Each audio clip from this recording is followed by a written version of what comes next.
नमस्कार विद्यार्थी मित्र हो, कसे आहात सगळे? मजेत आहात ना? आज मला आठवतोय तानाजीचा पराक्रम. होय, कोंढाणा सर करण्यासाठी त्यांनी जीवाची बाजी लावली.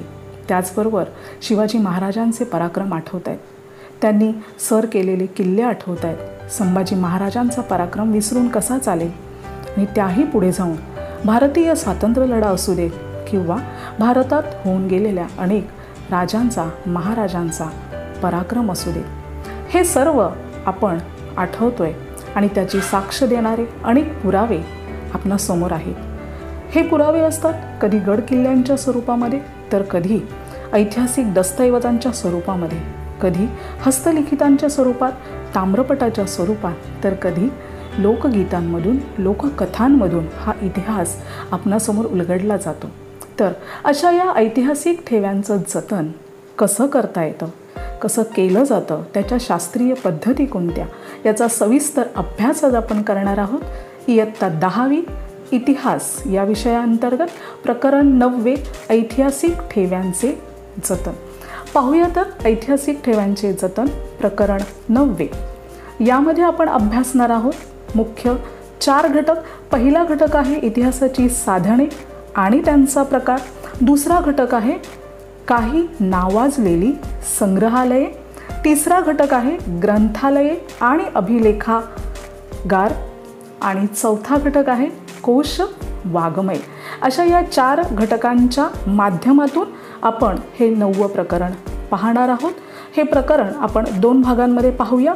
भाग 1 यामध्ये पहिले 2 घटक आपण अभ्यासणार आहोत. तर बघूया तर 9वं प्रकरण ऐतिहासिक ठेव्यांचे जतन. अनेक इतिहासकारांनी केलेल्या अथक परिश्रमांचे फलित म्हणजे आज आपल्याला उपलब्ध असलेली इतिहासाची साधने आणि त्या साधनांच्या आधारे लिहिले गेलेले ग्रंथ. अत्यंत मोलाच्या अशा या ऐतिहासिक ठेव्यांचे संवर्धन म्हणजे चांगल्या प्रकारे केलेली वृद्धी आणि जतन म्हणजे संरक्षण करण्याचे आणि त्यातील निवडक दस्तऐवज, ग्रंथ, पुरावस्तू प्रदर्शित करण्याचे काम संग्रहालय, ज्यांना तुम्ही इंग्रजीत म्युझियम असं म्हणतात, त्यांच्याशी निगडीत असलेली अभिलेखागारे म्हणजे ज्या आगारात किंवा ज्या वास्तूमध्ये अभिलेख, जुन्या काळातले अभिलेख अतिशय सुयोग्य पद्धतीने, संरक्षित पद्धतीने संग्रहित करून ठेवलेले आहेत, अशी अभिलेखागारे आणि ग्रंथालये, ज्यामध्ये अनेक ग्रंथ त्यांची रचनाबद्ध ठेवणी केलेली आहे, अशी ग्रंथालये. ही सर्व या ऐतिहासिक ठेव्यांचे संवर्धन आणि जतन करतात. लोकांपर्यंत त्यांच्या कामाची शास्त्रशुद्ध माहिती पोचावी म्हणून त्यांच्यातर्फे मग संशोधन नियतकालिके आणि इतर प्रकाशने प्रसिद्ध केली जातात की ज्यामधून या अशा निवडक ऐतिहासिक ठेव्यांबद्दल वेळोवेळी माहिती प्रसिद्ध केली जाते.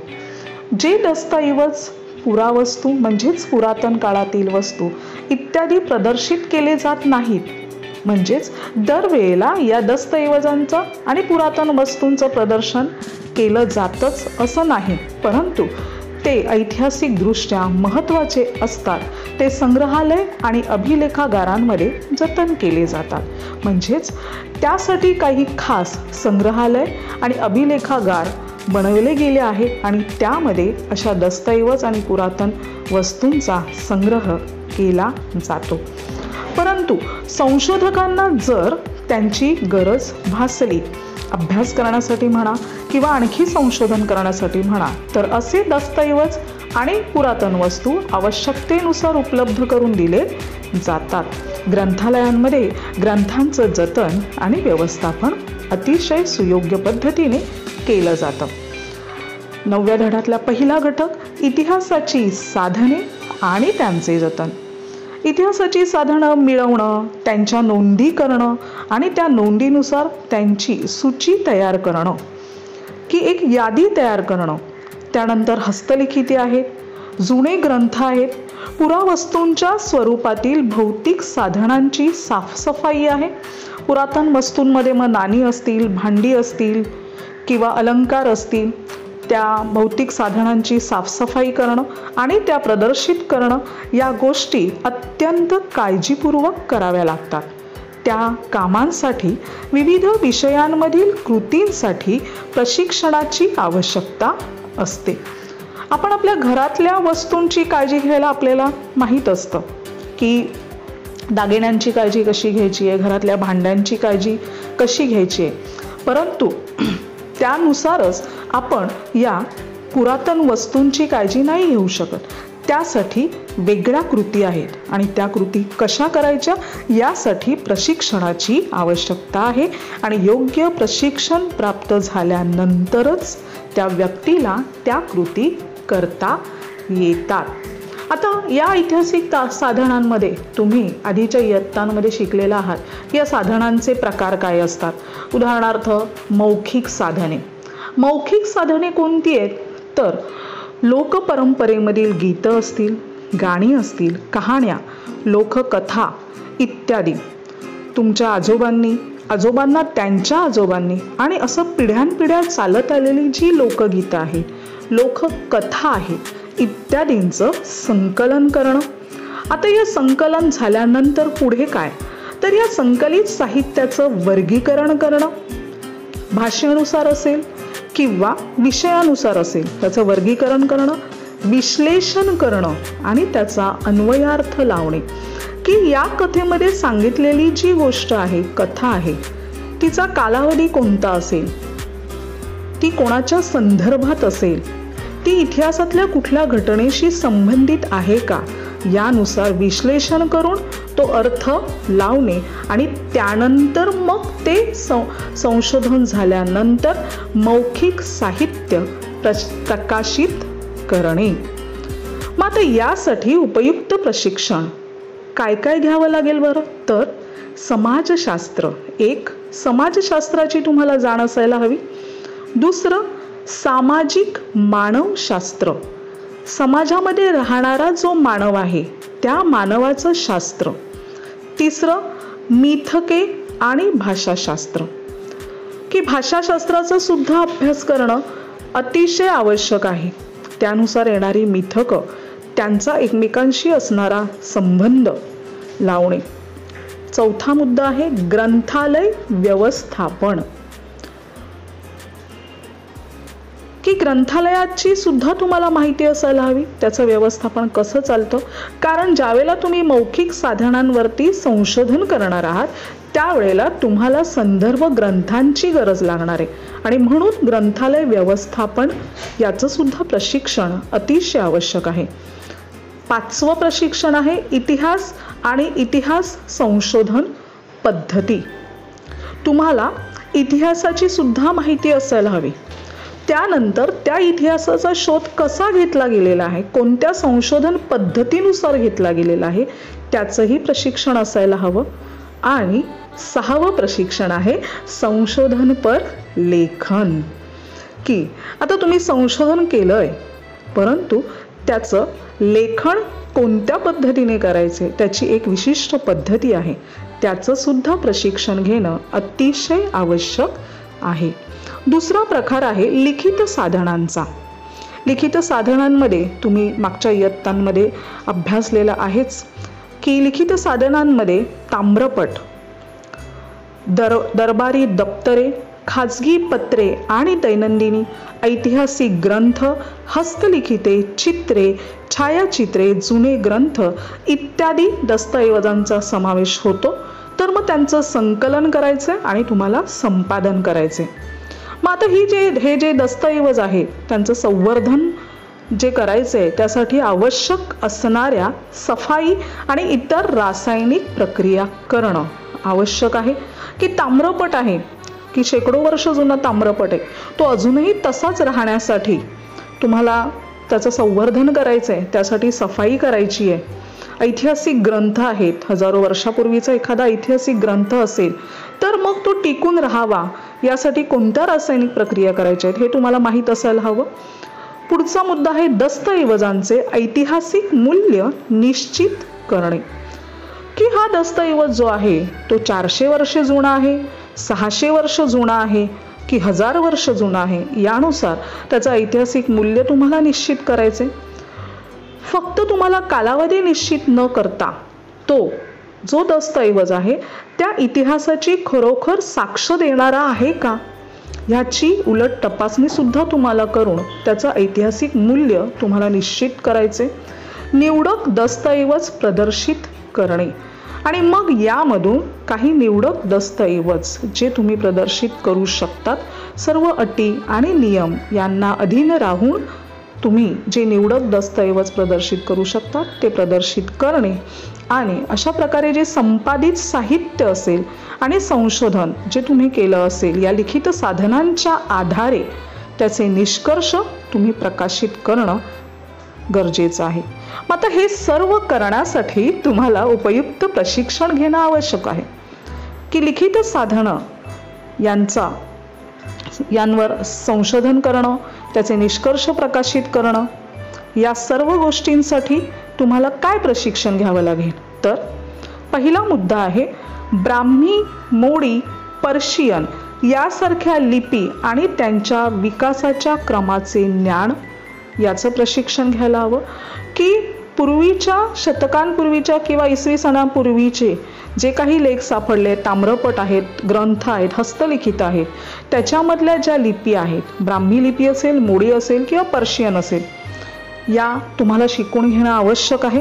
कारण त्या दस्तऐवजांमध्ये त्या लिपींमध्ये केलेलं लिखाण असेल, त्याचा अर्थ तुम्हाला लावायचा आहे, तर त्या लिपीचं ज्ञान तुम्हाला असायला हवं आणि त्यांचा विकास कसा क्रमाने होत गेला आणि मग त्यानुसार सापडलेला जो लिखित दस्तऐवज आहे त्याचा कालावधी तुम्हाला निश्चित करता येईल.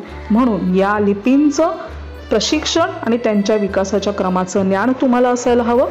दुसरं प्रशिक्षण कोणतं हवंय, तर इतिहासकालीन समाजरचना आणि परंपरा, साहित्य आणि संस्कृती, राजसत्ता, शासन व्यवस्था इत्यादींचं प्राथमिक ज्ञान तुम्हाला असायला हवं.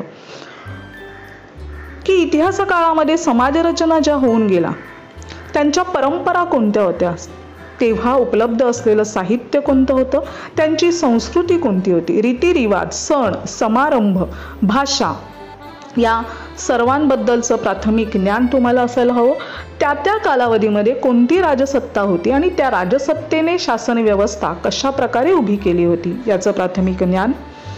पुढे तिसरं प्रशिक्षण आहे विविध चित्रशैली, शिल्पकला शैली आणि त्यांच्या विकासाचा क्रम यांचंही ज्ञान तुम्हाला असायला हवं.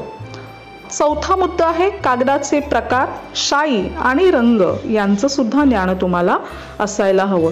की जी ऐतिहासिक ग्रंथ तुमच्या समोर आले असतील, हस्तलिखित आहेत, चित्र आहेत, त्यावेळेला जो कागद वापरलेला आहे त्याचा प्रकार तुम्हाला ओळखता आला पाहिजे, शाई कोणती आहे, रंग कोणता आहे यांचंही ज्ञान तुम्हाला असायला हवं की जेणेकरून त्यावरून तुम्ही त्या दस्तऐवजांचा कालावधी तुम्ही निश्चित करू शकाल.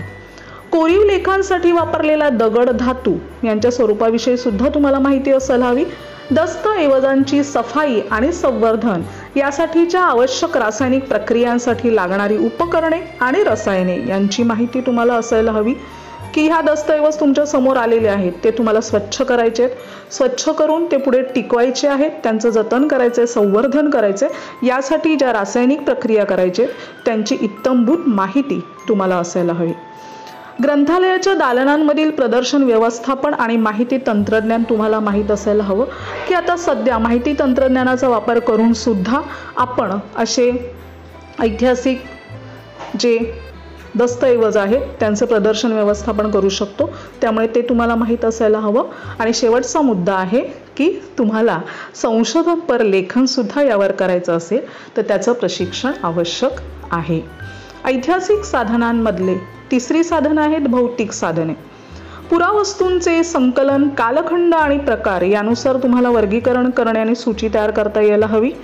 पुरावस्तूंचे संवर्धन करण्यासाठी आवश्यक असणाऱ्या सफाई आणि इतर रासायनिक प्रक्रिया की जे आपण आधीच्या 2 साधनांमध्ये सुद्धा ज्याच्या प्रशिक्षणाची आवश्यकता आहे तर इथे सुद्धा तेच प्रशिक्षण तुम्हाला मिळायला हवं.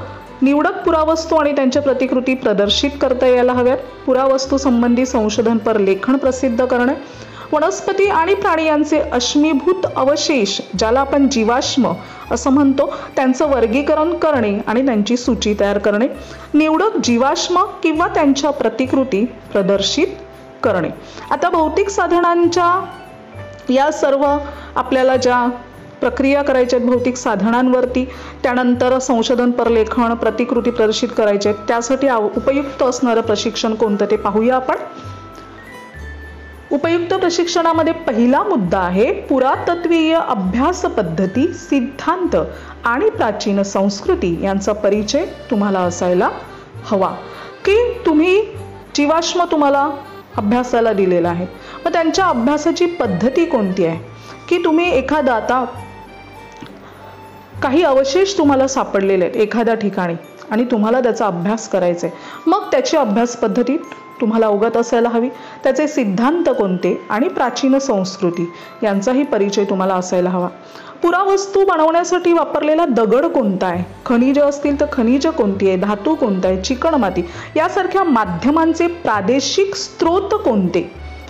एखादा अवशेष तुम्हाला सापडलेले आहेत ते गंगा नदीच्या खोऱ्याच्या आसपासच्या प्रदेशात सापडले आहेत. तिथले अवशेष वेगळ्या धातूंचे असतील किंवा वेगळ्या खनिजांपासून बनलेले असतील, परंतु राजस्थान सारख्या वाळवंटामध्ये सापडलेले अवशेष वेगळ्या खनिजांचे, वेगळ्या दगडांचे बनले असतील. म्हणजे प्रादेशिक स्रोत काय आहे आणि त्यांच्या रसायनशास्त्रीय वैशिष्ट्यांचं ज्ञान तुम्हाला असणं गरजेचं आहे. पुरावस्तूंची सफाई आणि इतर रासायनिक प्रक्रियांसाठी लागणारी उपकरणे आणि रसायनांची माहिती तुम्हाला असायला हवी. विविध कलाशैली आणि त्यांच्या विकासाचा क्रम यांचं ज्ञानही तुम्हाला असायला हवं. पुरावशेष जे सापडलेले आहेत ते कदाचित धातूचे असतील, खडकांचे असतील, दगडांचे असतील, तर मग ही कलाशैली कधीपासूनची होती, त्यानुसार त्यांच्या विकासाचा क्रम याचं ज्ञान तुम्हाला आधीपासून असणं गरजेचं आहे. पुरावस्तू आणि जीवाश्म यांच्या प्रतिकृती बनवण्याचं कौशल्य सुद्धा तुमच्या अंगी असायला हवं. संग्रहालयाच्या दालनांमधील प्रदर्शन व्यवस्थापन आणि माहिती तंत्रज्ञान याचंही प्रशिक्षण तुम्हाला हवं. आणि महत्त्वाचा शेवटचा मुद्दा संशोधनपर लेखन तुम्हाला करता यायला हवं. आणि म्हणून या सर्व 7ही मुद्द्यानुसार तुम्हाला या प्रशिक्षणाची गरज भासणार आहे भौतिक साधनांचा अभ्यास करण्यासाठी. पुढच्या मुद्द्याकडे वळूया आपण. काही नावाजलेली संग्रहालये. मध्ययुगात युरोपमधील राजघराण्यातील व्यक्ती आणि श्रीमंत लोकांनी संग्रहित केलेल्या कलावस्तूंच्या व्यवस्थापनाच्या गरजेतून संग्रहालयांची कल्पना उदयाला आली. त्यातलं फ्रान्स शहरातलं लूव्र संग्रहालय याबद्दल माहिती घेऊया आपण. पॅरिस शहरातील लूव्र संग्रहालयाची स्थापना इसवी सनाच्या 18व्या शतकामध्ये झाली. फ्रेंच राजघराण्यातील व्यक्तींनी जमा केलेल्या कला वस्तूंचे संग्रह लूव्र संग्रहालयात प्रथम प्रदर्शित केले गेले. त्यामध्ये लिओनार्दो द विंची या जगप्रसिद्ध इटालियन चित्रकाराने रेखाटलेल्या मोनालिसा या बहुचर्चित चित्राचा समावेश आहे. चित्र अतिशय सुंदर मोनालिसाचं, आणि या मोनालिसाचं हास्य आज आपण 21व्या शतकामध्ये आहोत. मोनालिसाच्या हास्याचं गूढ अजूनही पूर्ण जगावर मोहिनी घालून गेलेलं आहे आणि आजही ते गूढ तसंच आहे. लिओनार्दो द विंची फ्रान्सचा 16व्या शतकात होऊन गेलेला राजा पहिला फ्रान्सिस याच्या पदरीत होता. नेपोलियन बोनापार्टने आपल्या स्वाऱ्यांच्या दरम्यान मायदेशी आणलेल्या कलावस्तूंमुळे लूव्र संग्रहालयातील संग्रह खूपच वाढला. सध्या या संग्रहालयात अश्मयुगीन ते आधुनिक काळातील 3,80,000हून अधिक कलावस्तू आहेत. तसं हे फ्रान्समधलं अतिशय प्रसिद्ध असं संग्रहालय. पुढचं संग्रहालय आहे इंग्लंडमधील ब्रिटिश संग्रहालय. लंडन शहरात असलेल्या ब्रिटिश संग्रहालयाची स्थापना इसवी सनाच्या 18व्या शतकात झाली. सर हॅन्स स्लोअन या तत्कालीन निसर्गशास्त्रज्ञाने त्याच्या संग्रहातील सुमारे 71,000 वस्तू इंग्लंडचा राजा दुसरा जॉर्ज यांच्याकडे सुपूर्द केल्या. त्यामध्ये अनेक ग्रंथ, चित्रे, वनस्पतींचे नमुने इत्यादींचा समावेश होता. पुढे इंग्रजांनी त्यांच्या अंमलाखालील विविध वसाहतींमधून मायदेशी आणलेल्या कलावस्तू, प्राचीन अवशेष यामुळे ब्रिटिश संग्रहालयातील वस्तूंची संख्या वाढत गेली. आज मितीला म्हणजे आत्तापर्यंत या संग्रहालयात सुमारे 80 लाख इतक्या वस्तू संग्रहित आहेत. आणि तुम्हाला माहीतच असेल की या इंग्रजांनी आपल्या भारतावर जवळजवळ 150 वर्ष राज्य केलं आणि इथून आपल्या भारतातल्या अनेक पुरावस्तू सुद्धा ते सोबत घेऊन गेले. त्या या ब्रिटिश संग्रहालयामध्ये आजही आपल्याला दिसून येतात. पुढचं संग्रहालय आहे national museum of natural history, united states of अमेरिकामध्ये. अमेरिकेतील स्मिथसोनियन इन्स्टिट्यूशन या संस्थेच्या व्यवस्थापनाखाली असलेले नैसर्गिक इतिहासाचे हे संग्रहालय इसवी सन 1846 मध्ये सुरू झाले. इथे वनस्पती प्राण्यांचे अवशेष आणि जीवाश्म खनिजे, दगड, मानव प्रजातींचे अश्मीभूत अवशेष आणि पुरावस्तू यांचे सुमारे 12 कोटींहून अधिक नमुने संग्रहित केलेले आहेत. म्हणजे जवळजवळ मला वाटते आधीच्या फ्रान्स आणि लंडनपेक्षाही जास्त इथे संग्रह आपल्याला अमेरिकेच्या या संग्रहालयामध्ये दिसून येतोय. भारतातली प्रसिद्ध संग्रहालय आपण बघूया. Indian museum Kolkata, national museum Delhi, Chhatrapati Shivaji Maharaj वस्तू संग्रहालय Mumbai, Salar Jung museum Hyderabad, the Calico museum of textiles Ahmedabad ही भारतातील प्रसिद्ध संग्रहालयांपैकी काही आहेत. कोलकाता येथील भारतीय संग्रहालय हे भारतातील पहिले संग्रहालय एशियाटिक सोसायटी ऑफ बेंगॉल या संस्थेतर्फे इसवी सन 1814 मध्ये स्थापन झाले. चेन्नई येथील इसवी सन 1851 मध्ये सुरू झालेले गव्हर्नमेंट म्युझियम हे भारतातील दुसरे संग्रहालय. मंडळी, भारतामध्ये 1814 मध्ये पहिलं संग्रहालय सुरू झालं आणि त्यानंतर 1851 मध्ये दुसरे संग्रहालय. इसवी सन 1949 म्हणजे भारताला स्वातंत्र्य मिळाल्यानंतर 2 वर्षांनी दिल्लीतील राष्ट्रीय वस्तू संग्रहालयाची, ज्याला नॅशनल म्युझियम असं म्हटलं जातं, त्याची स्थापना झाली. आज मितीला आत्तापर्यंत भारतातील विविध राज्यांमध्ये अनेक संग्रहालये आहेत. बहुतेक मोठ्या संग्रहालयांची स्वतःची अभिलेखागारे म्हणजे जिथे अभिलेख अतिशय संरक्षित पद्धतीने जतन केले जातात आणि ग्रंथालये असतात. काही संग्रहालये विद्यापीठांशी संलग्न असतात. उदाहरणार्थ, त्या राज्यामध्ये ऐतिहासिक संग्रहालय जे आहे ते त्या राज्यातील जी विद्यापीठ आहे, समजा मुंबईमध्ये मुंबई विद्यापीठ आहे तर त्याला मुंबई येथील संग्रहालय संलग्न आहे.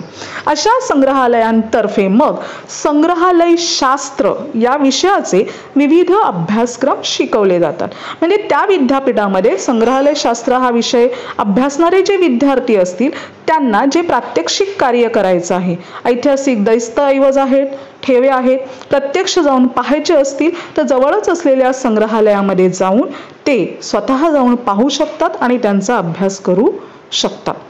संग्रहालय शास्त्रातील पदवी आणि पदविका अभ्यासक्रम, पदवी म्हणजेच डिग्री आणि पदविका म्हणजे डिप्लोमा, अभ्यासक्रम उपलब्ध करून देणाऱ्या भारतातील काही प्रमुख संस्था आणि विद्यापीठ आपण बघूया.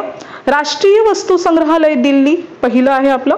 दुसरं आहे महाराज सयाजीराव विद्यापीठ वडोदरा. तिसरं आहे कोलकाता विद्यापीठ कोलकाता. चौथा आहे बनारस हिंदू विद्यापीठ वाराणसी. पाचवा आहे अलीगड मुस्लिम युनिव्हर्सिटी अलीगड. सहावा आहे जिवाजी विद्यापीठ ग्वालियर. तर अशा प्रकारे या विद्यापीठांमधून संग्रहालय शास्त्रातील पदवी आणि पदविका अभ्यासक्रम शिकविला जातो. मुंबईमधील प्रसिद्ध असं छत्रपती शिवाजी महाराज वस्तू संग्रहालय इसवी सन 1904 साली मुंबईतील काही प्रतिष्ठित नागरिकांनी एकत्र येऊन प्रिन्स ऑफ वेल्सच्या भारत भेटीच्या स्मरणार्थ, त्यावेळेचा इंग्लंडचा राजा प्रिन्स ऑफ वेल्स तो भारत भेटीसाठी आला होता, तेव्हा त्याच्या स्मरणार्थ म्हणून एक वस्तू संग्रहालय उभारण्याचा निर्णय घेतला. इसवी सन 1905च्या नोव्हेंबर महिन्यात या संग्रहालयाच्या इमारतीची पायाभरणी झाली आणि संग्रहालयाचे नाव prince of Wales museum of western India असे निश्चित करण्यात आलं. इसवी सन 1998 मध्ये संग्रहालयाचे नाव बदलून छत्रपती शिवाजी महाराज वस्तू संग्रहालय असं ठेवण्यात आलं. संग्रहालयाची वास्तू इंडो गोथिक शैलीत बांधलेली आहे. तिला मुंबई शहरातील पहिल्या प्रतीची सांस्कृतिक वारसा इमारत असा दर्जा देण्यात आलेला आहे. संग्रहालयामध्ये कला, पुरातत्व आणि निसर्गाचा इतिहास अशा 3 वर्गात विभागलेल्या सुमारे 50,000 पुरावस्तू संग्रहित केलेल्या आहेत. मंडळी, तुम्ही कधी मुंबईत आलात किंवा मुंबईचेच असाल तर अवश्य छत्रपती शिवाजी महाराज वस्तू संग्रहालयाला भेट द्या. अनेक ऐतिहासिक ठेवे, ऐतिहासिक दस्तऐवज इथे तुम्हाला पाहायला मिळतील. अनेक भौतिक साधने, लिखित साधने इतिहासाची तुम्हाला स्वतःच्या डोळ्यांनी प्रत्यक्ष पाहता येतील आणि या इतिहासाचे साक्ष देणाऱ्या या वास्तूला तुम्हाला जवळून पाहण्यासाठी तुम्हाला नक्की छत्रपती शिवाजी महाराज वस्तू संग्रहालय मुंबई येथे भेट द्यायला नक्कीच आवडेल असा विश्वास व्यक्त करते. आणि 9व्या पाठाच्या या 2 मुद्द्यांबरोबर मी इथे थांबते. तर झालेल्या भागाचे वाचन करा. पुन्हा भेटूया दुसऱ्या भागामध्ये. तोपर्यंत काळजी घ्या, सुरक्षित राहा. धन्यवाद. धन्यवाद. Hey there. Subscribe to my channel and also press this bell icon.